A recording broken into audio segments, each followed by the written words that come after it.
We're going to be talking about disgust this week, and the people that we're going to be looking at here are Nussbaum and Kelly. So the first position we're going to be looking at is from Martha Nussbaum, and she's a cognitivist. So you'll see those sort of elements in this exposition of her chapter on development of emotions in infancy in her book Upheavals of Thought. And we also will be looking at Kelly's position. And in addition to that, we'll be looking in this video at some theological religious discussions of disgust. Okay, so well, just jump us off. We're going to look here at Nussbaum. So Nussbaum is a cognitivist, as you know, and says that the disgust is a cognitive phenomenon. And by cognitive phenomenon, she means, of course, that it's a value judgment that's related to your own well-being. And the evidence she starts to marshal for her position is from a guy named Paul Rosen. So Rosen performed a series of experiments, and there's two different vials in it, right? And it was one group was told that it had feces in it, the other one was told it had cheese in it. And so those people who, and it was the same scent in both of these vials. People were told that it was cheese, said the scent was pleasing, but those who thought it was feces said it was disgusting, right? So the idea is that disgust is related to your thoughts about the object that you're engaged with. So not only that, but it's related to the nature of the origin item and its social history as well. So that's some of Rosen's discoveries brought that about, like who's touched it, where it came from, these types of things. Martha Nussbaum also wants to make a distinction between danger and disgust. So she thinks there's a dearth of evidence to support the position that something is disgusting, found to be disgusting because it's dangerous. So she'll, a dangerous blanket statement, dangerous. So there might be a different kind of danger that's involved in discussing objects that she will point to, but danger is not, dangerous implicator isn't discussed. The danger by itself, just simply. You can, and her example, or counterexample was like you can have a dangerous item in a room with you, but people won't tolerate disgusting items in a room with them, like a bucket with vomit in it or something like that. The danger of when the danger of dangerous items is removed, so the dangerousness of some sort of item that's perceived to be dangerous is removed, then people will ingest it, right? So there's some sort of poison in the meat. The poison is removed, people will eat the meat, right? If there's some sort of bacteria in water, right, you'll remove that bacteria, people will drink the water. But disgusting item remains disgusting even when the danger is removed. So people refusing to eat sterilized cockroaches, right? Um, People won't even eat a sterilized cockroach inside of an indigestible plastic capsule. Um, and so this is Nussbaum's uh, example why disgust isn't the same thing as danger. So all disgusting items she claims are related to animals in some sort of way. And so she goes into like some detail about this that I'm going to skip, but you hopefully you did the reading, and so you'll see the kind of detail she goes in with regard to that. But she points out that things that are in common between disgust reactions are animal feces, snot, semen, those types of things, things that are perceived to be able to contaminate you. And the idea is that you have non-human animals and then humans, right? And the things that we humans have in common with non-human animals are things on this list near the bottom, right? Like feces, snot, semen. And those things are perceived to be able to contaminate you. But an interesting thing she brought up is that tears were found not to be disgusting. The human and a spin on this, she says, that she puts on this is that tears are uniquely human, and this maybe so. it might be that this separates us from non-human animals, and that's the reason why we don't find them disgusting, because it doesn't remind us of our animality, as she thinks is core to the disgust response. Paul Rosen holds that essential to disgust is a belief that if we take in our animalness of the animal, then we ourselves are reduced to the status of the animal. So, for example, if you have like this decaying flesh or rotting inorganic matter, this material will make us mortal and decaying if we ingest it. So, disgust wards off both animality, so that word is animals, and our mortality, a rejection of our own death, our own mortality. Um, and this is central to our loathing of our animalness. So Nussbaum, Rosen, people in these kind of camps are going to make a big stink about disgust being a rejection of our animalness, of our animality, and of mortality. So that we're going to die and that we're animals. Right? And one of the ways she tries to make this point is so that strength and agility, these types of things are not seen as disgusting, but other types of things, inability to move around, decrepitude, these types of things, decay, can't are perceived as disgusting. The products that are connected to our vulnerability to decay, and to become waste products ourselves, these are seen as disgusting. What does it mean waste products ourselves? Well, it means there's a lot of things that means. So when we die, we become waste, right? We waste and we decay in the ground. Um, Rosen says, in all cultures, an essential mark of human dignity is ability to wash, to dispose of wastes. Rosen points to analysis of conditions in prisons and concentration camps that show that people who are forbidden to clean themselves or to use the toilet are soon perceived to be subhuman by others and more easily tortured and killed. They have become mere animals, and you see this a lot in fascist literature, Nazi fascism, that they call Jews vermin of different kinds, and so they're dehumanizing them, connecting with their animality, and they have this disgust reaction to them. Um, so there's also Nussbaum brings up these things called laws of sympathetic magic. So there's a law of contagion. Things that have come in contact um, continue even afterward to act on one another. So, for example, if a dead cockroach is dropped into a glass of juice, some people will refuse to drink that kind of juice afterward. So, you have a glass of orange juice and you see someone drop a cockroach into orange juice. Maybe weeks later, you will see orange juice and you don't really want it anymore because you remember this cockroach has been contaminated. This juice is contaminated now. There's also something she said, a law of similarity.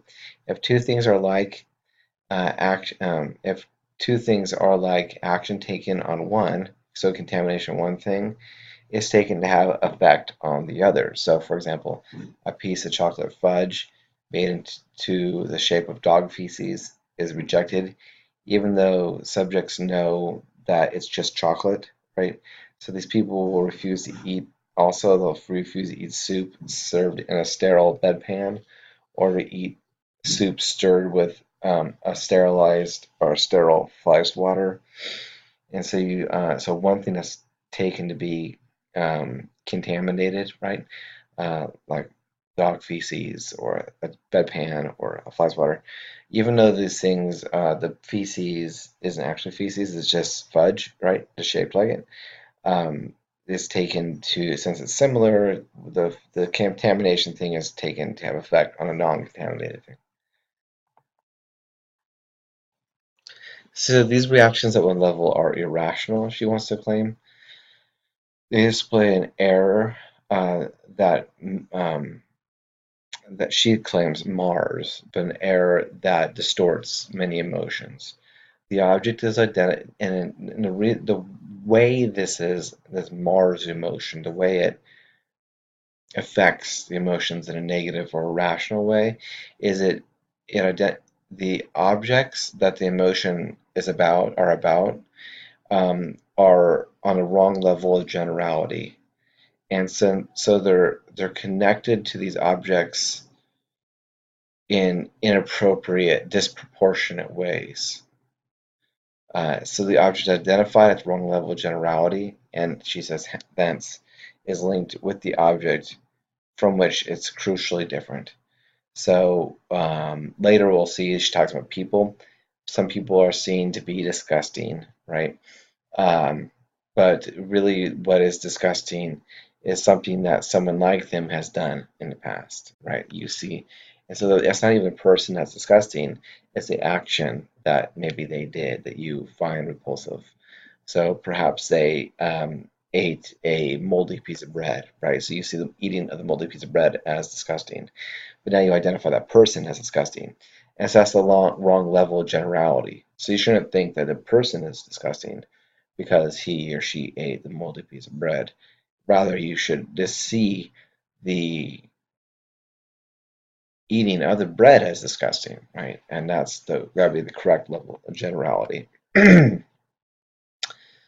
there's important. So she brings. So this chapter is about emotional development in childhood. She brings about learning, right? So she says that usually disgust tends to rise at the age of 3 or so, and oftentimes is developed during toilet training. And this makes sense. So you can actually see this child's disgust opinions, judgments varying along the same lines as the parents', especially with regard to toilet training. So disgust tends, oh, there it is, vary with the parents' opinions. Um, some objects of disgust vary from culture to culture and are a result of social teachings. So you have a lot of variety with objects that people find disgusting. So sometimes a family will find some things disgusting when other families in the same culture wouldn't. Or they might think that something's more disgusting than something else. Uh, and these types of vary degrees of disgustingness won't vary in the same direction with other families in the same culture. And also sometimes one culture will find one set of objects disgusting and another culture won't, right? So this has to do with a lot of eating, right? So some cultures will eat some animals and others will see eating those animals as disgusting. But all societies, disgust is expresses a refusal to ingest and thus be contaminated by a potent reminder of one's own mortality and animality. So you can see certain sets of so the principle behind these judgments, these disgust reactions, are this refusal to ingest and therefore to be contaminated by something that will make you animal or death or mortal or death, right? So it's this we don't want to be reminded of our mortality. We don't want to be reminded of our animality. And if we eat something that is too animal, right? Maybe it's too bloody. You have the goat, so you can barbecue an animal. But if you barbecue an animal with its head and eyes in it, a lot of people see that as disgusting, right? Different cultures. That's reminding of the animality of the food that you're putting in you, and that will bodily contaminate you. So that's the view. The mortality, something that you think might be poisonous or have parasites, right? That will remind us of our own death, right? So we don't want to be reminded of death, don't want to be reminded of our animals, right? And that's ubiquitous, she claims. Going back to the learning, so you have this different, the age, right, about that happens at, toilet training that happens at, varying disgust reactions happening varying across cultures. At the same time, there's a general principle that applies across all cultures with regard to mortality and animality. Um, During this time of toilet training, she claims, there's related social teachings that define attitude toward a child's own bodily wastes and toward rejection of other types of substances. So disgust also plays a vulnerable a valuable role in motivating the avoidance of genuinely harmful substances. So it's actually not all bad. So despite the fact that when you read her chapter, you'll really be convinced that Nussbaum thinks disgust is not a good thing. She does say it does have a role to play, right? It will enable us to live longer because we will find certain things disgusting that actually probably be harmful for us. So, in avoidance of genuinely harmful substances, that's one case. It appears to have an evolutionary basis in this case, and you'll see this discussed in some more detail in Kelly's paper. So, wouldn't it be wise or even possible to raise a child that didn't have discussed opinions or judgments altogether? Although parents and societies can make sure to exercise influence over the intensity of the manifestations. So it's thick, really thick disgust reactions, really intense disgust reactions, manifestations. These things she thinks should be curbed. Another root of conflict arises in an own child's life. So when a child sees, like in his other slide here, that her own bodily waste um, is could be problematic. Uh, you now the child will sometimes see herself as since he or she is a source of these vile substances as disgusting and or as shameful, as primitive shame.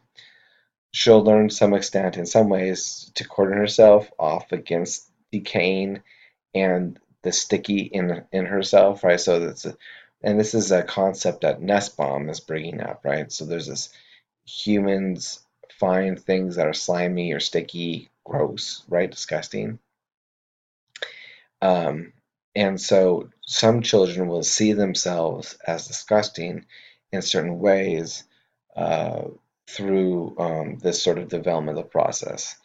So you might find it in certain aspects of decaying, in certain aspects of bodily fluid, one will see him or herself as disgusting.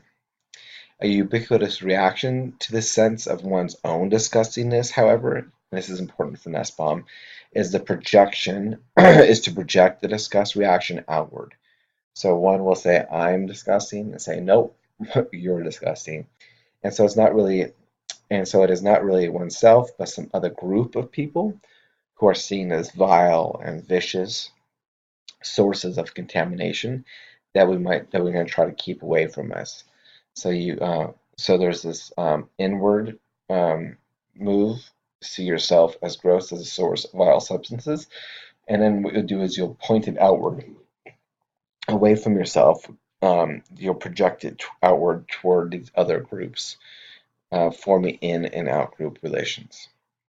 So as a child moves into her peer group, she'll start to think of things like cooties, right? In age 6 or so, you'll start to make fun of kids who have cooties, and you'll catch them on the bodies of these other children, right? And in this way, what this child and she's doing, and it's all the he or she doesn't matter there. Nussbaum uses the pronoun she. In that way, she will create an in-group and an out-group, right? The out-group is serving to reassure the in-group that they are one step away from being disgusting, ooze, sticky, decaying themselves, right? They're the cooties, right? They're gross, whatever it happens to be. And she doesn't see this as just a childish game. She sees this as a disgust behavior form, and a lot of in-groups and out-groups will be formed through this disgust judgment.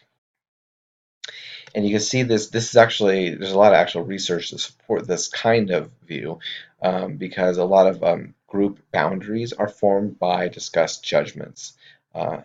So we'll see this more when we look at Kelly. With disgust, our ambivalence about our own bodily makeup, like we have these different feelings, different judgments about our own bodily makeup, its helplessness and its connection to mortality, to decay. It will color our emotions of our child's developing social life. And she says, sowing the seeds of some tenacious moral and social problems. So she sees that our disgust was going to color the disgust about Our disgust and mixed feelings about our own bodies and our own mortality is going to affect our social and moral development. So disgust poses a threat to the idea of equal worth and dignity of persons. And so now we move from the developmental, like how disgust kind of develops within individuals, to how this relates to moral systems. And I mean, Nussbaum's chapter is long and detailed, and I'm just kind of going over some of the surface stuff here. But he says, disgust, it poses a threat to equal worth and dignity of persons. So she sees disgust as bad in a moral realm. Disgust detected at a person contains a judgment that a person is a bearer of contagion and slimy animality.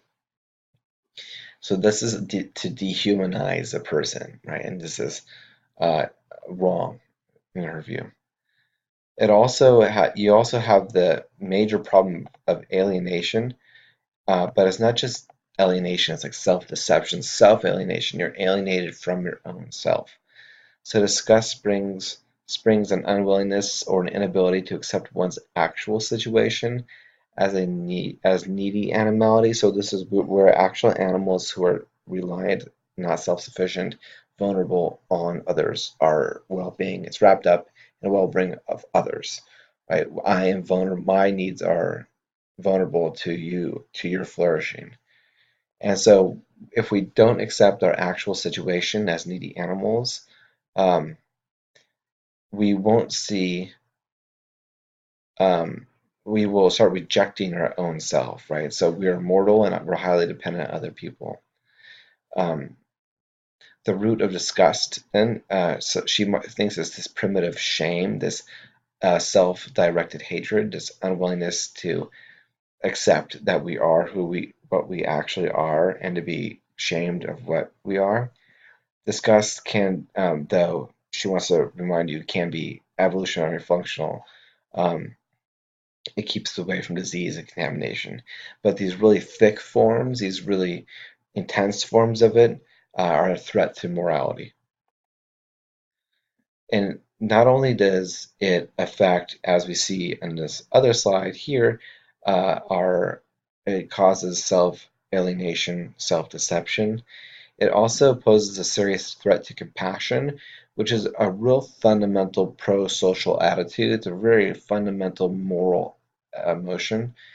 She sees, to be brief about it, she sees compassion as a judgment that's of size, a serious bad event happened to someone, that the person didn't bring the suffering onto him or herself, and that the person or creature is a significant element in my own scheme of goals and ends in life.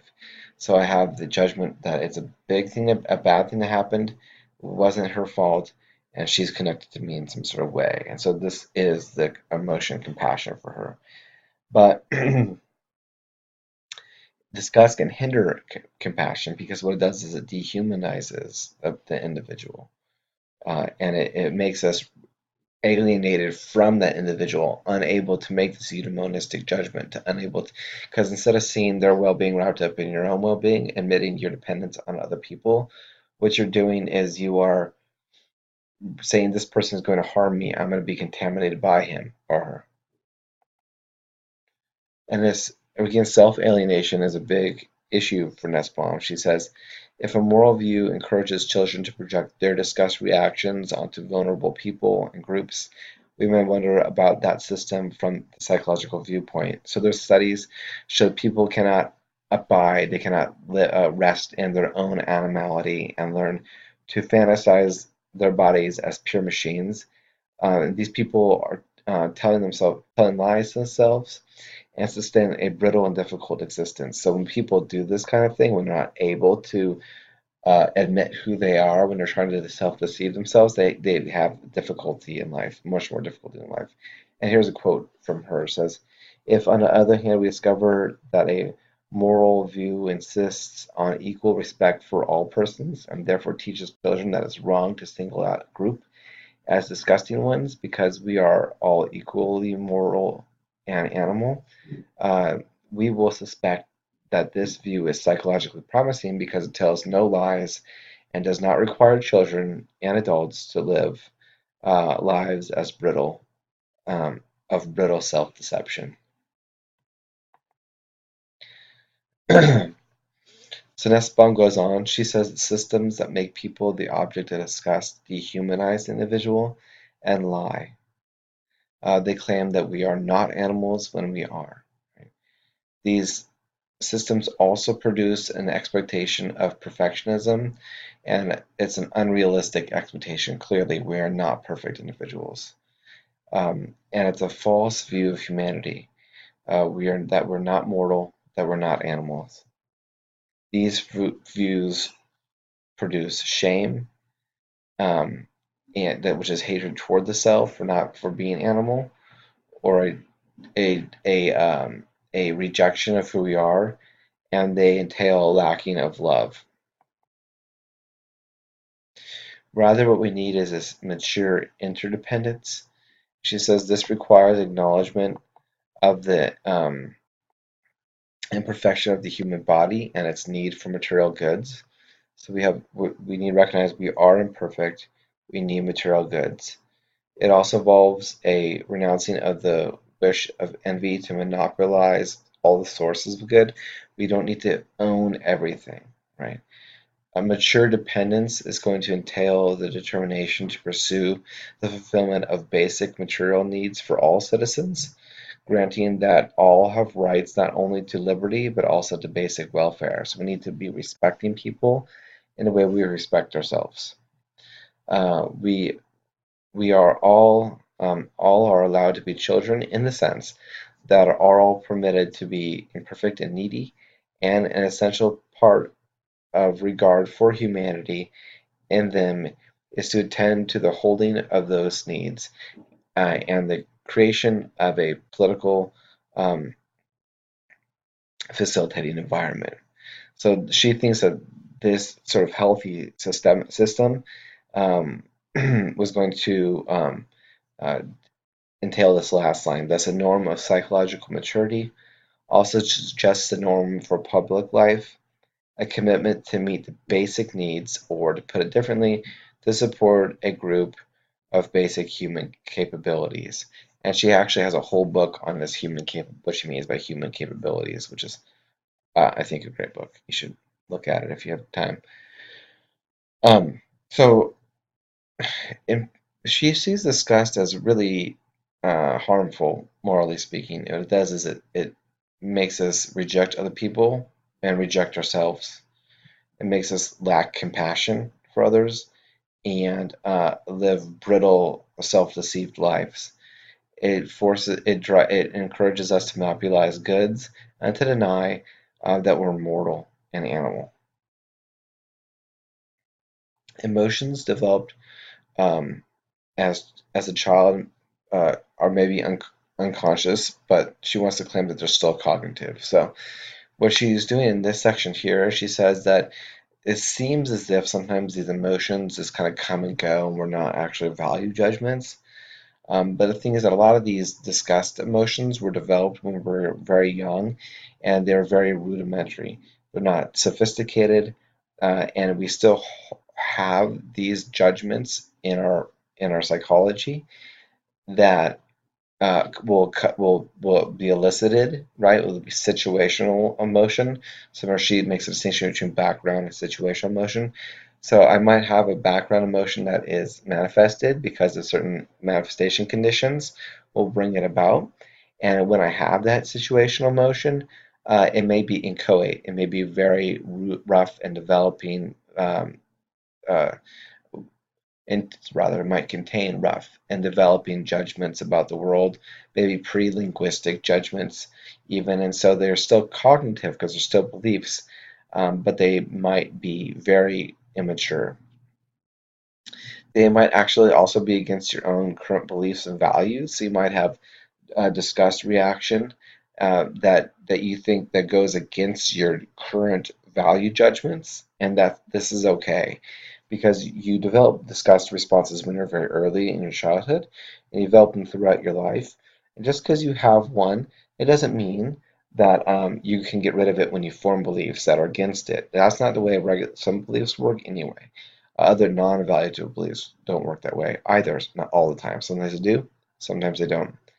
Um, they might feel unconscious, but these judgments are formed as in childhood and are immature. She also wants to say that some theories of disgust are too simple and too cruel. So where she reject as both too simple and too cruel picture of character that tells us to bring every emotion into line with what reason dictates, or the dictates of a person's idea, whatever it is. She says this is just isn't the way emotions work. It would be nice if we can reason our way out of all of our emotions, but we can't. Some of them are very inchoate. We're formed when we were children, and are just going to you're gonna have to do some serious work on yourself to throw these types of emotions off. So, given our human ambivalence and our neediness and the emotions that have grown out of that, this is simply, it's not a sensible goal, and it's not something to be prescribed that we should have all of our emotions line up with what we are rational in thinking. It's an unachievable norm and prescribing an unachievable norm of perfection is a very thing that can wreak emotional havoc. So she's very much against perfectionism. She is still an Aristotelian though. So she thinks that we have these basic human capacities, and that we should try to maximize these in all people insofar as we're able. But she thinks that that disgust will make us having strong disgust responses can wreak emotional havoc because it can make you self-deceived. It can make you judgmental against other people groups and dehumanizing other people. It makes you have shame against your own, shame, and it makes it so we think we have to be perfect when this is impossible. She also brings up the narrative, and she says that emotions have narratives to them, and this is similar to what Peter Goldie thinks. She says at the same time, narrative gives nourishment to curiosity, wonder, perceptual delight, strengthening her ability to see other people in non-instrumental and even non-eudaimonistic ways as objects of wonder in their own right.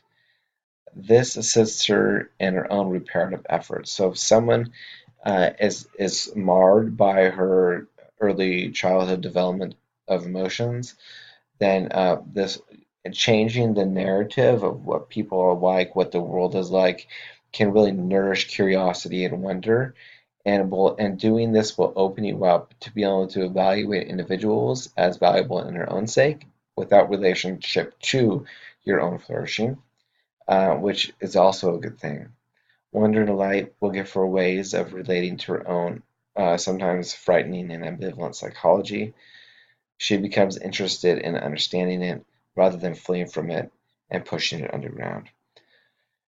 So, narrative can be very therapeutic insofar as it gives you a framework under which to see other people and a framework through which you can delight in your own imperfection, your own self. In this project, understanding in terms will militate against depression, helplessness, and feeding her interest and it will feed her interest in living in a world in which she is not perfect or omnipotent. And omnipotence, if you want to see more of the why she brings up omnipotence, read the earlier part of her chapter. She says, by dressing imperfection in a pleasing and playful shape, narrative can undercut primary shame at all that is human, helping a child to attain certain forbearance or even joy about the lives of imperfect beings. Development contributes to the struggle of love, gratitude against different feelings about the same thing, and of active concern of helplessness or of loss. And so Nietzsche in the Gay Science says, art saves us from nausea at human life by giving us goodwill toward things that we have made. We can relax the demand for omnipotence and perfection because we find that we enjoy something that is fully human. And to be fully human is very beautiful. And so you're going to see this quote later in a section when we start to talk about the theological ramifications of disgust. But here, I think it's just so pertinent. And you're going to see the same quote later, so forgive me. But it says, and just as we so desperately want to stand out in our excellence, we also want to fit in when it comes to our deformity, sickness, and moral failure.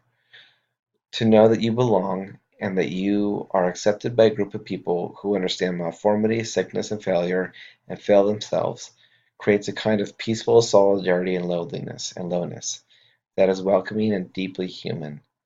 And even when life is going well, right, we love where we shouldn't, withhold affections from those we should give it, attach where we oughtn't, become angry at the wrong moments, at the wrong people, and it isn't just me, it isn't just you, it's us. But in this us, we find acceptance and we see that we aren't alone.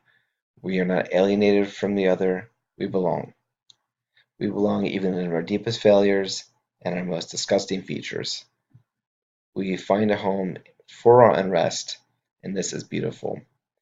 Because the question here is sometimes it seems as though we find imperfection, failure, sadness,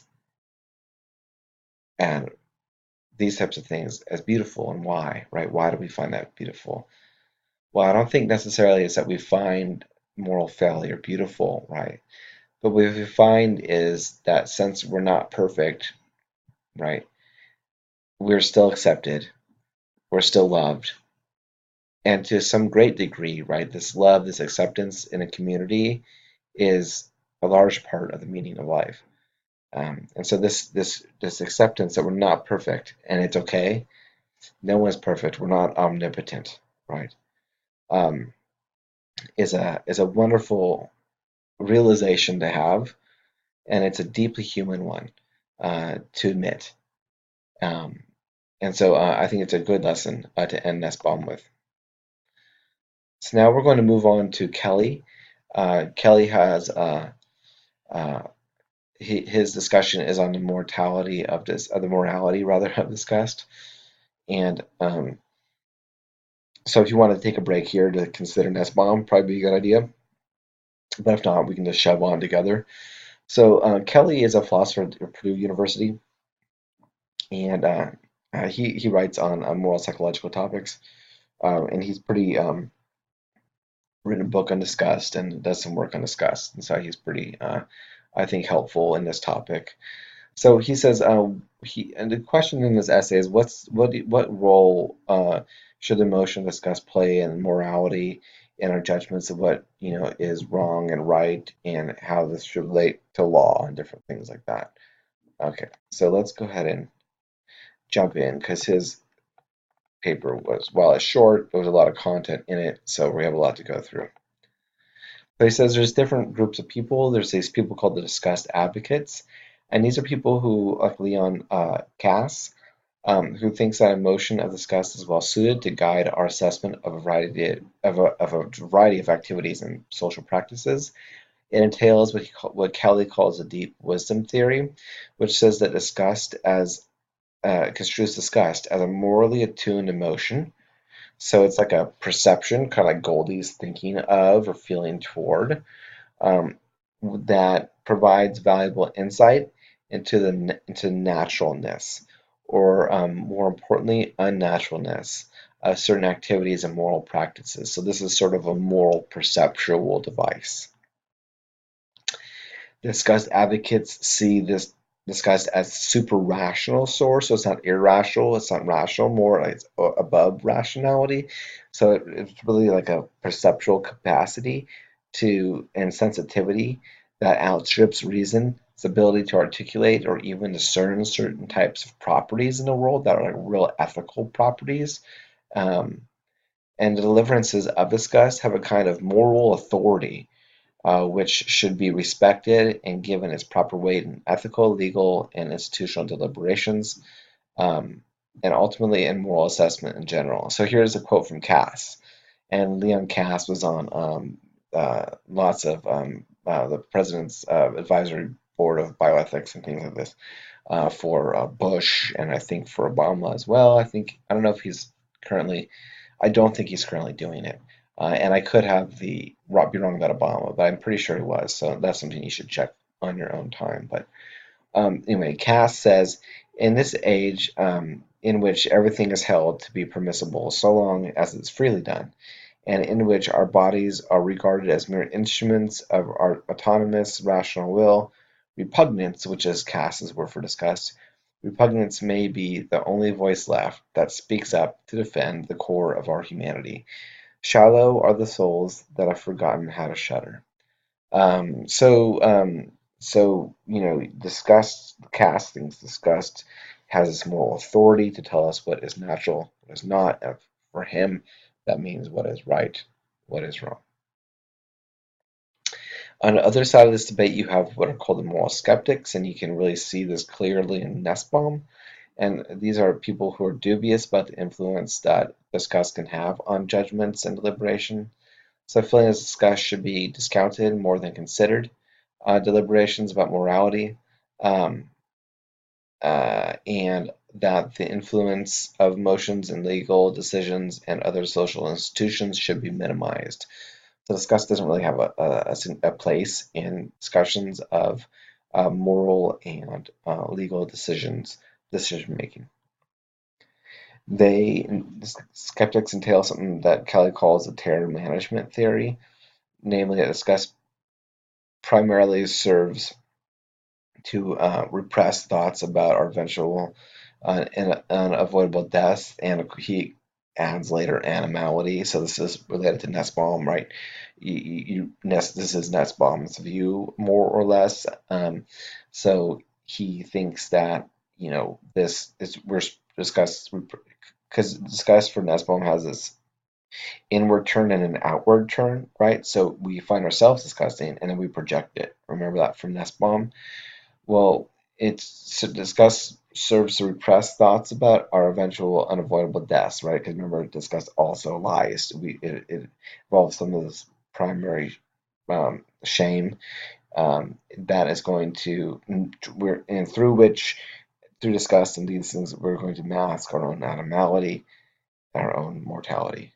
Disgust also guards against obvious maladaptive anxiety, terror, and potential paralysis that might induce contemplating some of these bad things, right? Um,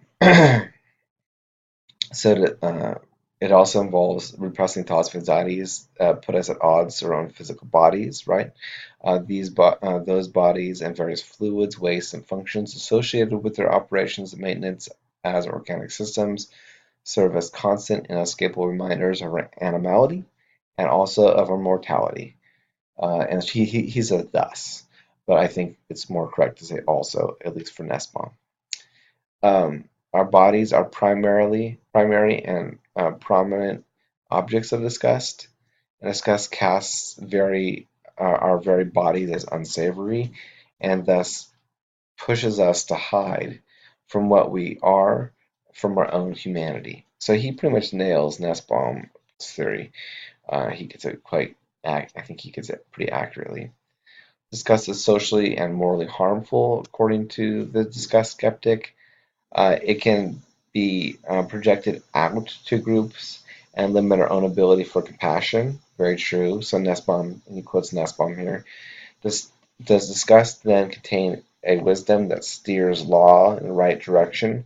Surely the moral progress of society can be measured by the degree to which it separates disgust from danger and indignation, basing laws and social rules on substantive harm rather than on symbolic representations, a relationship of and object bearers to our anxieties. So this is I think, a quote directed at Cass from Nussbaum, because Cass, as you saw, sees disgust as a capacity to see something to be unnatural. Right. So feelings of disgust should be discounted in and perhaps viewed counterproductive to our ethical and legal deliberations. But Kelly thinks that both the Nussbaum and Cass's view are implausible, and so he posits to support his view.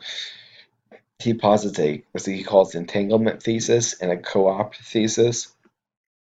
The entanglement thesis holds that disgust is a composite emotion with two main components, which disgust originally evolved to protect people against poisons and parasites, respectively.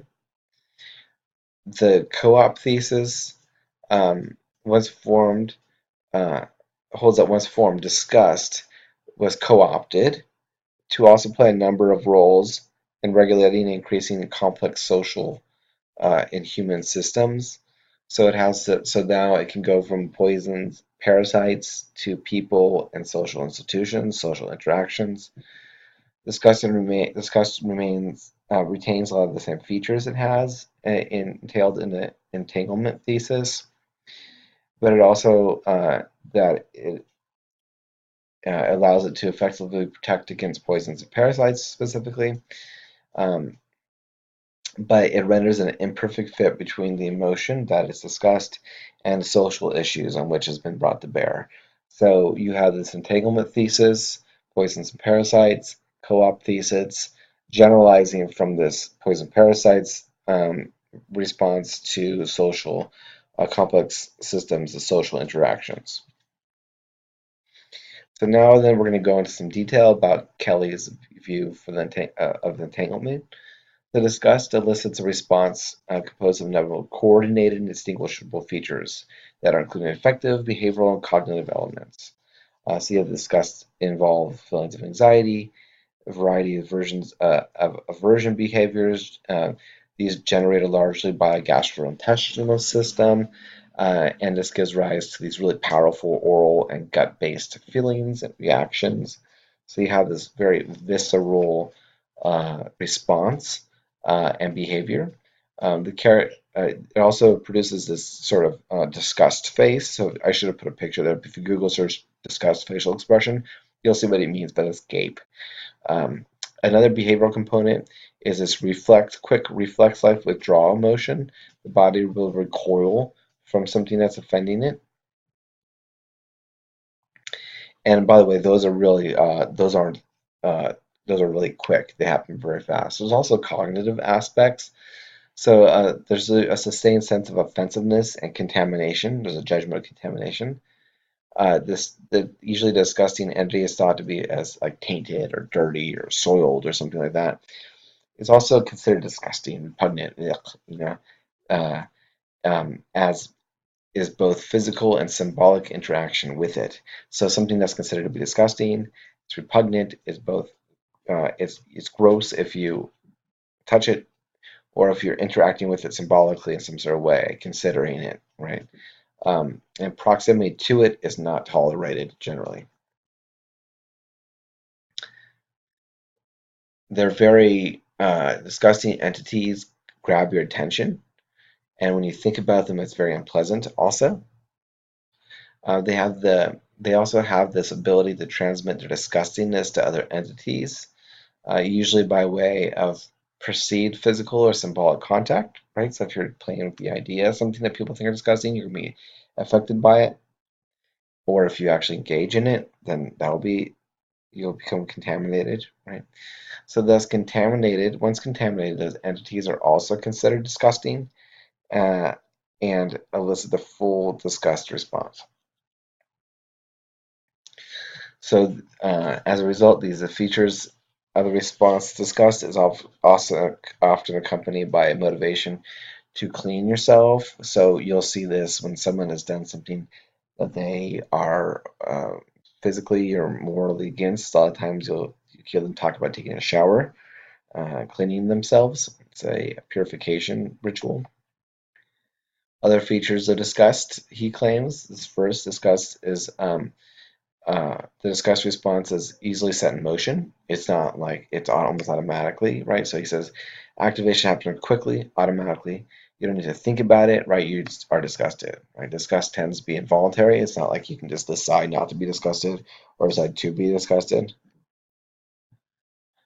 While elements of the response are themselves distinguishable, um, they function as an integrated whole. So you can tell there's different kinds of responses, like the bodily response, cognitive response, affective response, all these different types of responses. But when they function together, they function as a whole, as an integrated whole.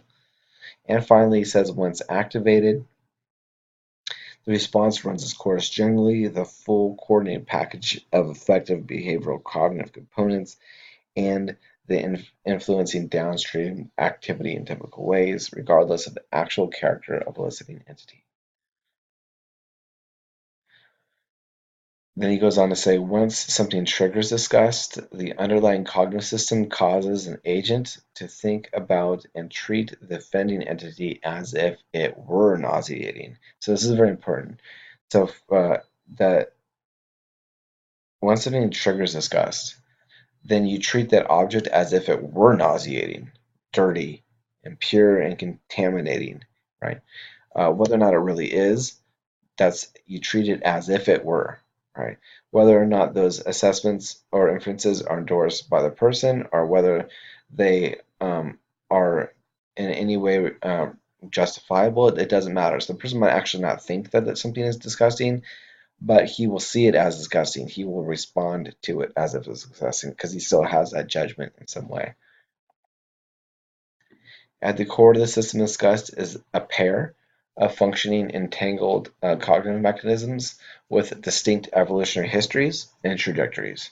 So you have this poison mechanism that Kelly claims initially evolved to monitor food intake and protect the gut against toxic poisons and otherwise harmful substances and entities that might be ingested through the mouth and taken to a gastrointestinal system. So these components of the basic disgust responses are easily traced back to this mechanism and can be and can and its associated adaptive problems. So you can see this happening, right? The gastrointestinal reactions, the nausea, the facial expressions and aversions are related to this point. So that's why a lot of these responses are gastrointestinal. You also have this parasite mechanism. This evolved to protect the body against parasites of all sorts. It guards against these sorts of threats by causing the organism to avoid physical proximity to something that they see as infectious, or take anything that is likely to have them. The parasite mechanism, and thus discuss, monitor, and must monitor and be sensitive to a bit larger range of cues than, say, the poison mechanism, because this is just that you're intaking it, right? But a parasite one, if you're close to it, things like this, there's a larger set of cues that are involved in that. A lot of the responses can be traced back to this mechanism as well, the physical recoil, right, the distancing behavior, avoiding this cleaning, purification behavior, these types of things after close possible contact. These are Kelly's claiming a function or manifestation of this parasite mechanism of this gas. So it's easily activated. It operates automatically without need for volition or deliberation, and it represents, this is important for you to understand later, the better safe than sorry logic or concept, right? This is built into the cognitive system itself. Better safe than sorry. So disgust over responds as opposed to proportionally or under responds. So disgust response is stronger because it's better to be safe than sorry. Now you also have something called the co-op thesis, and the co-op thesis it changes what can elicit it from the poison mechanism and the parasite mechanism. The co-op thesis allows for a lot of things to elicit disgust. Um, it has to do with human social interaction. So you have certain activities, and the people who engage in them can be seen as disgusting, and whole people groups the values and norms that bind them together, and the symbols that indicate membership of the group itself are seen as disgusting. So Democrats can find certain Republican policies, values disgusting, and vice versa.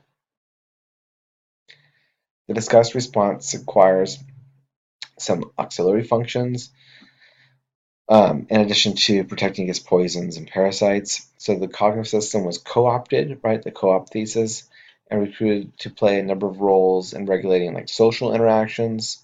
It also functions to make group boundary markers involved in this social cognitive aspect. It is involved in social norms, um, and a human's ability to cooperate on large scales. Humans are equipped with dedicated cognitive machinery associated with social norms, and emotions play an important role in generating typical motivation and behaviors associated with these particular norms.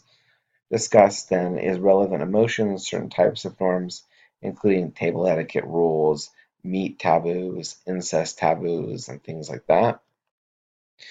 So you have cultural psychologists also talk about purity norms, and disgust is related to these in a clear way.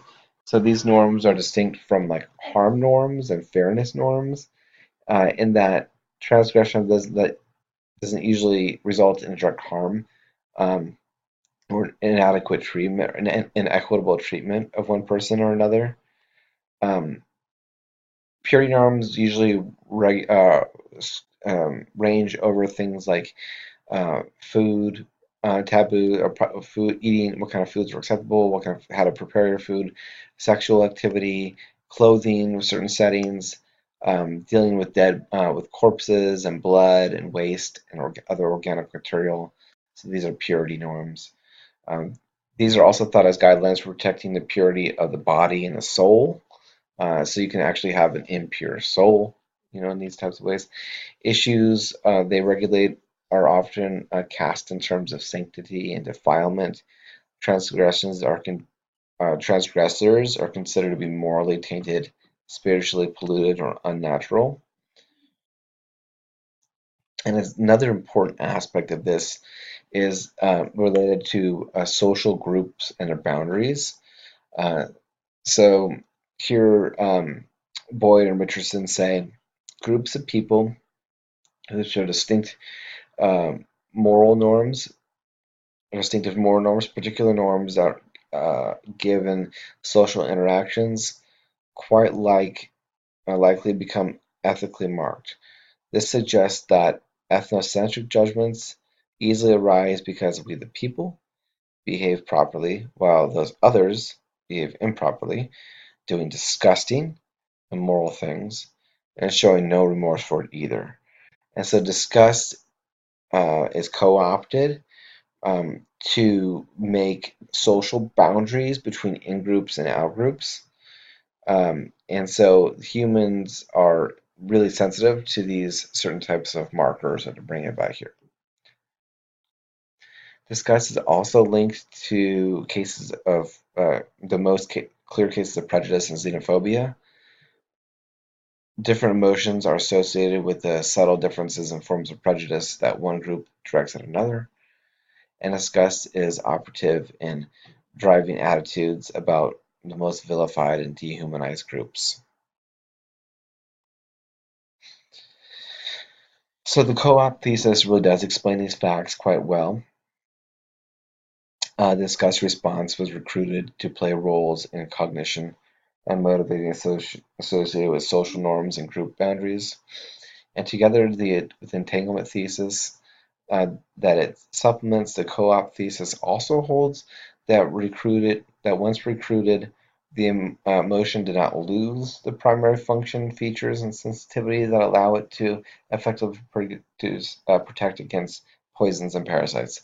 So it's still the disgust still has that role to protect against poisons and parasites. So hence, when disgust is the emotion recruited to provide motivation and avoidance, agents not only experience aversion and avoidance motivation, but tend to naturally though often unjustifiably, think of and treat the elicitor as if it were also tainted, polluted, contaminated, or even inhumane. Okay, so we got through his entanglement thesis, his co-op thesis, so let's start to talk about what he's calling disgust skepticism. So he wants to bring up that, that the argument that disgust plays an important role in morality relies on a steep wisdom theory of disgust. It depicts this disgust as super rational, like sensitivity to unnaturalness, and marks a boundary of naturalness and unnaturalness, even when reason is not able to do it. The skeptics, um, on the other hand, hold disgust as no moral authority. They're suspicious about the influence it exerts over ethical thought and deliberation. It entails what he called the terror management theory, which depicts disgust as primary serving to repress thoughts about one's own mortality, producing anxiety related to our fragile human nature, and also makes it so we are self-deceiving and uh, uh, prejudice and unable to live up to our own standards because we're not perfect. Um, so disgust is not um, repressing reminder, but he thinks disgust is not repressing reminders of death or projecting unequally human existential anxiety onto others. And he also thinks it's not providing any deep wisdom about unnaturalness of certain activities and social groups. So he disagrees with both Nussbaum and he disagrees with Cass. He thinks it is primarily an element of our own defense against a pair of challenges faced in nearly every creatures on a natural earth, namely toxins and diseases. So disgust is a mechanism that enables us, that was evolved to enable us to avoid poisons and parasites. So far from disgust being sufficient, so good enough to show that something is immoral, it's largely based on cues marking poisons and parasites. The primary function of monitoring food intake, protecting against infections, are reflected in the elements and operational features of response itself. Um, so this should further undermine our confidence that disgust has any sort of moral authority or a source of reliable information about ethical considerations. So he thinks, look, disgust isn't about rejecting our animality and our mortality. Disgust isn't a special ability to see a naturalness or naturalness. Disgust is a mechanism that allows us to avoid parasites and poisons, and so that should really undermine our confidence of disgust that disgust has any sort of moral authority. It also, remember we talked about this better safe than sorry principle. Disgust follows this better safe than sorry rule rather than any sort of super rational mechanism. Um, this simply makes good adaptive sense, he says. It also results in emotion being extremely susceptible to false positives. So sometimes I'll think something's disgusting when it's not, right? Oh, I'll have poison or have parasite when it doesn't. And the agent easily becomes disgusted by entities that are in fact neither poisonous nor infectious. The cognitive system is just a blunt instrument. The mere fact that something is disgusting is far more from fail-safe indicator than that something is poisonous or infectious, let alone immoral. So it doesn't point to immortality. It messes up a lot when it comes to poisons and infection and things that are infectious. And it follows this better safe than sorry principle. Okay, Kelly also claims his view sheds light on the significance and mechanism of the wide-ranging variation you see in different individuals and cultures. He thinks because it's very flexible, the acquisition system is very flexible, and the variation in the environment can produce disgust in lots of different ways. You see entanglement. So you can kind of see this related to predictability and explanatory power A. So predictability because his theory will will predict uh, how that disgust will look different in different cultures. And also, it will, if his theory is correct, it will make the data more likely to be true than false. That's kind of what he's claiming. The co-op thesis, on the other hand, showed how disgust became systematically linked to the norms that govern social life and sensitivity to the group membership and boundaries. Entanglement and co-opt thesis can provide the element to explain how disgust can latch onto whatever the prevailing norm and boundaries are in a particular group or culture. So this is he's explaining that his view is very powerful, right? It's very effective, it's very malleable, and it accords with the accepted beliefs. It's very plausible. So you can see this related to the inference of best explanation type of arguments. Different individuals can come to be distinguished not just by differing foods, um, or disgusted, right? Sorry. Different individuals can come to be disgusted not just by different foods, but also by different types of groups and social practices, depending on the parochial social divisions, as well as whatever practices and activities are prescribed by the norms of the prevailing local environment, etc. So disgust does not justify moral judgments either. So this is important to see from Kelly's perspective. The involvement of disgust does not cut one way or the other. If the issue is one of morality and moral justification, the mere fact that some social practice or violation of a certain norm induces disgust in some person is no more to the point than the fact that some people find sushi disgusting while others delight in it, right? So you might find one behavior disgusting, someone else might find that behavior not disgusting, and so disgust doesn't point one way or another to what is actually morally right, what is actually morally wrong. So should we be disgusted by immoral actions or attitudes? So, for example, one might hold that it's not just that racists are wrong and immoral, but that we should be disgusted by them. They should discuss this. That is, disgust is justified moral response to racism. So that seems kind of legitimate in a lot of ways, like because obviously the racism is very morally repugnant. And is it true that we should be disgusted, right, by them? And Kelly says even when disgust involves moral judgments or social norms that are justified, like racism is bad, on other more defensible grounds, right? There's all kinds of reasons why it's wrong.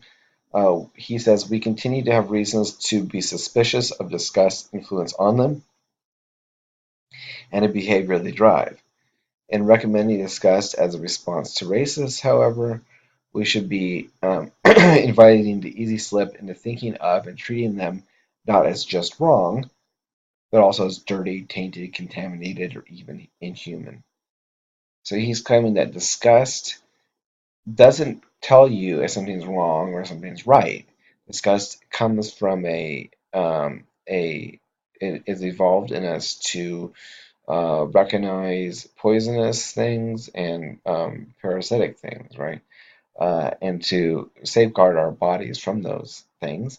And so we might be disgusted by someone's immorality, but that doesn't mean that if cuts one way or another, those judgments need to be justified in different ways.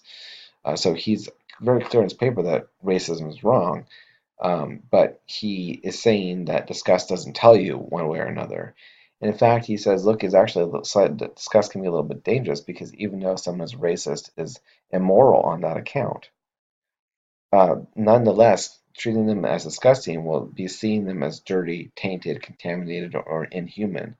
So while they might have a view that's totally awful, completely wrong, and immoral, they're still humans, just like other people. To treat them as inhuman is to do what they're doing to other people. So he has this argument here that I kind of wanted to lay out for you. He says, one, if some particular cognitive mechanism can be shown to be problematic in the right way, and the moral attitudes, intuitions, and judgments influenced by that cognitive mechanism can be clearly identified, then we should disregard, discount, or discredit those intuitions and be suspicious of the moral judgment that they influence to the extent we can. Premise 2. Disgust can be shown to be problematic in the right way, and immoral attitudes, intuitions, or judgments influenced by that cognitive mechanism can be um, clearly identified, I should say. Therefore, we should disregard, discount, or discredit those intuitions and be suspicious of the moral judgments that they influence to the extent that we can. And so that's Kelly's argument. He says morality, disgust doesn't tell us what's right, doesn't tell us what's wrong. Disgust is more harmful in terms of pro-social attitudes and behaviors than it's helpful, but nevertheless is not a moral guide. And now I wanted to branch into a theological consideration. So in this last bit of the lecture, I'm going to be talking about Christian theology, and this isn't a promotion of this religion. It's just this fits into this system very well, and it's a very elegant um, discussion of how religions deal with disgust in interesting ways. And so Gustavo Gutierrez is a what's called liberation theologian. I believe he did used to work at the University of Notre Dame, uh, but he has a very interesting career, and I think he's still alive, but I might be wrong about that. Anyway, he says the incarnation is the eruption of God into human history, and an incarnation of the littleness and service, an incarnation of littleness and service in the midst of power arrogance of the mighty of this world, an eruption that smells of the stable, he says. This quote really captures a really beautiful relationship between disgust, rejection, acceptance, and in the Christian tradition, the incarnation. And so I want to go ahead and investigate this with you so you guys can see the wide scope of how moral psychology relates to various aspects of humanity. So people, as you know from our lecture, tend to find other animals, human, non-human, as disgusting. Not always by themselves, per se, of course, but in their fluids and bodily materials. So disgust also has this moral feature that we've been kind of talking about and intimating. A moral judgment can be influenced by disgusting conditions, so bad smells in a room, but moral and non-moral disgust both have similar and very important effects. They can separate one person from another. Disgust also acts to individuate one person from another.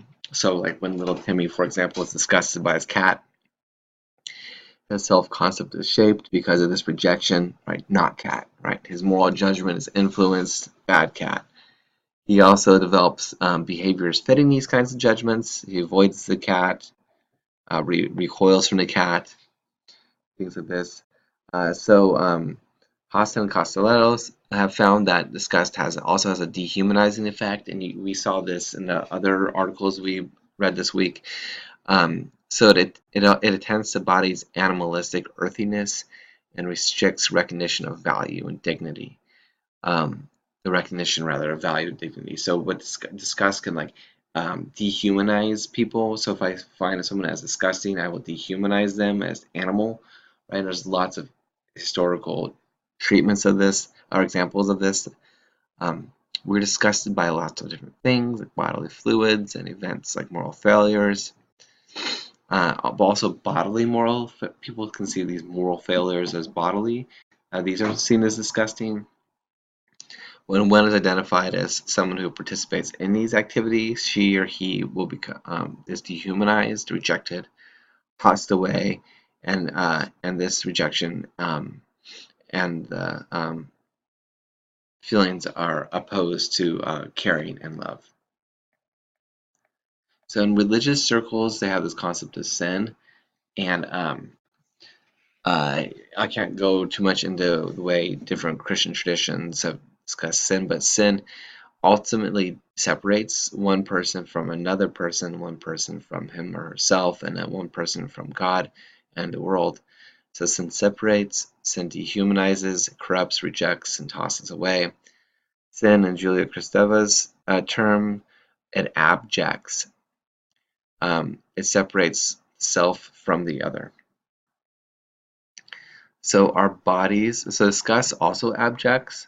Our bodies, our moral character, our very selves can stand to the other as an object of disgust, right? It can stand to another as the object of pure rejection. And so here comes this quote again that I brought up earlier. It says, just as we so desperately want to stand out in our excellence, we also so want to fit in when it comes to our own deformity, sickness, and moral failure. To know that you belong and you are accepted by a group of people who understand malformity, sickness, and failure, fail themselves, creates a kind of peaceful solidarity and lowliness, and that is welcoming and deeply human. And so this is, so you have this disgust, like it separates one person from him or herself, one person from another person. It abjects, right? It separates. It makes you an individual. It separates you from another person. But the thing is that there's beauty in spite of this failure, and we talked about this before. So then even when life is going well, right, we love where we shouldn't, withhold affection from those we should give it, attach where we oughtn't, become angry in the wrong moments, at the wrong people. This isn't just me, it isn't just you, it's us, right? But in this us, we find acceptance, and we see that we aren't alone. We are not alienated from the other, we belong. We belong even in our deepest failures and in our most disgusting features. We find a home for our unrest, and this is what's beautiful. So it's not that the failure is the beautiful part. What's the beautiful part is this acceptance, and it's a unity, and it's a love in spite of imperfection. So it's not that the moral failure or that which is disgusting is beautiful. It is love and a solidarity in imperfection. It is acceptance and a possibility of friendship. It's a recognition that human life is difficult and imperfect. It's acceptance of our failure. But it also hopes, right? But it's also a hope that despite our failure, there is love, peace, and goodness, and that the object of our desire is found even in the deepest and darkest places of our soul. So the theological concern is humanity enough? And a lot of theological circles are going to say no, human solidarity is not enough. The reason is because even though it's not enough to hope that your neighbor will love you, because she won't. It's not enough to hope that your lover will accept you. He will not, always. So often we are not enough. We are far too often left standing alone, hoping for love and yet rejected and repulsive. Right? And even if we were accepted, at the end, separation wins out. Death, retirement, that is solitary. So what about God in all this, right? So, and in all the while, God stands peering down at our bodies, at our bodily moral corruption in judgment and in disgust. God is not human. God is, as theologians repeat, completely other. God is not in solidarity with us. God stands in abjection to us. We are, in our low condition, a proper state of rejection from God, and a proper state of rejection from our God, rather. This is what appears to be the human condition. Alone, blind, hated, hopeless, and disgusting. Or so it may seem. But of course, in this theological picture, this is, while this seems this way, this isn't what the theological picture religious model gives you. And so this is why I think it's really interesting. And this is why I think you'll see more of the beauty of this quote here. So the incarnation is an eruption of God into human history on this particular religious account. The incarnation of the littleness and service in the midst of power and arrogance of the mighty of this world. It's an eruption that smells of the stable. So recall, like, what are the things that make something disgusting, right? Smell of the stable, poverty, right? Types of people. So in this religious system, the Messiah God, right? He's both human. He is very human. He's human and he's divine, right? So he is became human, right? But and he's fully God. Um, so in his system, then God, who is perfection, came and lived among the poor, right? And these are people who others in that culture would see as disgusting. He also was born in a stable, right, which is gross. I mean, it's full of feces and animals, right? So animality, right? So this is what Kelly and all these other psychologists and Nussbaum bring up, right? Disgust is involved in our animality, right? Our mortality. And in this religious system, that God, right, decided that he or she, because it's, well, I guess he's a he because he became a man, isn't disgusted by humanity. So, um, so it's interesting because in some ways you can kind of see this Christmas to be about disgust, right? And I'm not promoting this religious system. This is just it has an extremely pointed example of disgust, I think. So Christmas is about disgust, right? Well, actually, it's about God's lack of disgust. So God will not be surprised by her creation. He will not be concerned about being corrupted by our moral failures, right? God is not disgusted with us. God will not run from us. God will not leave us standing alone. And so I think it's just, while on the one hand, I'm not trying to convince you that this is the right way to view things. Um, what I'm trying to do here is just is such a pointed example of what Nussbaum is kind of talking about. She says, um, purity, impurity. We need to be accepted of our impurity, and so that's why I read those quotes twice to you. But at the same time, in theological models, you can I think it'd be easy to see if there's a pure being, an actual perfect being, he should be disgusted by imperfection, right? But the thing is, he's not going to be corrupted by us, I suppose. But then, what did he do? God became a man in the system, able to be corrupted, right? God died, right? And I'm sure was sick and stuff, um, and ate the food and did all these things, was born in the stable. But disgust, right, separates, and it's interesting to me in this theological system that God is all about connection, reunification, and love. So God made us, sought us, pursued us, and became us in this system. But God did not become human to stand out, right? God became human to take on all the corruption of human life. And so it's interesting too, because in the system is a total rejection of disgust. So, because God became human to take on the corruption of human life, he came to be contaminated and was not disgusted, right? He was born poor, dirty, and among filth, right? So, in this very act, we were shown that in our deepest and most despicable, muddy filth, God wouldn't be repulsed. And we are known, loved, and accepted, and ultimately healed in this system. So, he who was completely pure became impure for us. More than this, in an act, God merged heaven and earth. So there's no disgust between humans and God. There's no rejection in Christ. In Christ, there is ultimate solidarity and oneness, even in our failure, and the beauty we find in human acceptance is ultimately found in a love of God. So I guess then the question is, what does disgust have to do with Christmas? So it's interesting to me. So when Christmas time comes around, right? You can tell your friends and family to celebrate Christmas. Christmas is all about disgust, right? And so it really is, I think.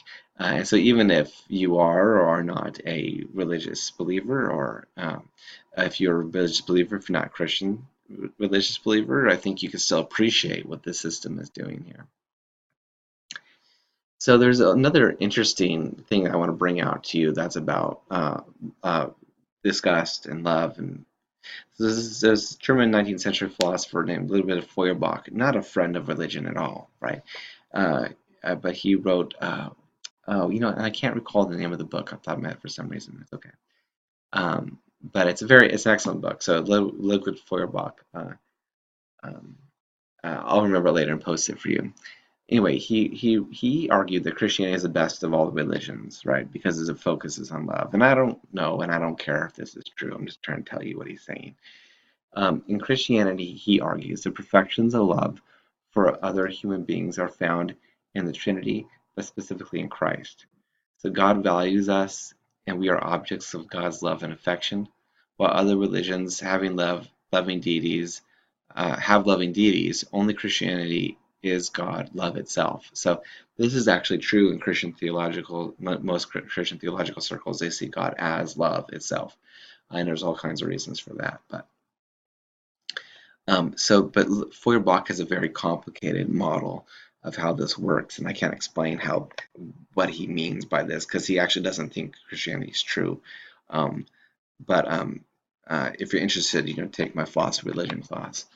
Okay, so um, but here's an interesting thing. So he says love is the highest of all the human capacities, and I think that when you look at disgust and the effect that disgust has socially, and the impact disgust has interpersonally, globally, what would heal that would be like compassion, right? And Nussbaum says that disgust hinders compassion, but also love, right? So love has this attaching function to it, seeking the good for another type of seeking good of another, and so love, in a lot of ways, love might be the purpose of life, right? If there is one. Um, and so that's complicated. But if you think about it in those terms, then love is the highest of all the human abilities, capacities. But it is this love that requires us to, he says, reject Christianity. I added versions in there because I think you'll see his point in a minute. So he said, God is love for Christianity, where religion was practiced before it was theory. And so Feuerbach goes on to claims, he says, as God has renounced himself out of love, so we out of love should renounce God. For if we do not sacrifice God to love, we sacrifice love to God. And in spite of the predicate of love, we have God, the evil being of religious fanaticism. And I think it's important for you to understand what the heart of what Feuerbach's saying. So the meat of what he's saying is very complicated, actually, and it requires a bit of exposition. I think the essence of Christianity. That's his book. But he thinks that he thinks that religions are psychological projections of desires, strivings from us, and so we say the predicate love, right? We say is God, right? But the thing is that if God is love, and if God is telling us to condemn certain people, to reject them, religious fanaticism, then we need to sacrifice that God to love because love is a root of religion for him. Now, I think that even if you're a theological conservative, you can hold this to be true. So, how do certain theological systems relate to people that religions might think are disgusting? I think that if they do not treat, I think that Feuerbach and what the principle you can derive from this is that God didn't have disgust for his creation, neither should his creation have disgust for his own creation, right? So if you're a religious person, if you other human beings, even though they might disagree with you, are objects of disgust. And I think that when your religion causes you to hold people as objects of disgust, that you take a lesson from Feuerbach and you say that you have to sacrifice, renounce God. You have to sacrifice love to God, and in spite of the predicate God, you have God, the evil being of religious fanaticism. So you have to sacrifice God to love. If your God is one that is uh, claiming that individuals are disgusting. Now, I'm not trying to preach to you about what God is like, or I don't know. But if there is a God, but what I'm trying to say is human disgust is a very human emotion, and disgust teaches us that we're imperfect in all kinds of ways. Um, and I think that in essence of the most widely held religion in the United States, Christianity, the essence of that is love, right? And love has the opposite effect of disgust. Disgust then has a repelling uh, feature to it. Love has a unification uh, function to it. And even though if you're a religious believer, you'll reject what Feuerbach thinks ultimately about your theory, about your view. The principle that he's announcing here, I think, holds regardless of what your view is. And so I hope this lesson on disgust has been interesting for you, not only for our moral psychological purposes, but also in our religious theological discussion. All right, I look forward to the discussion.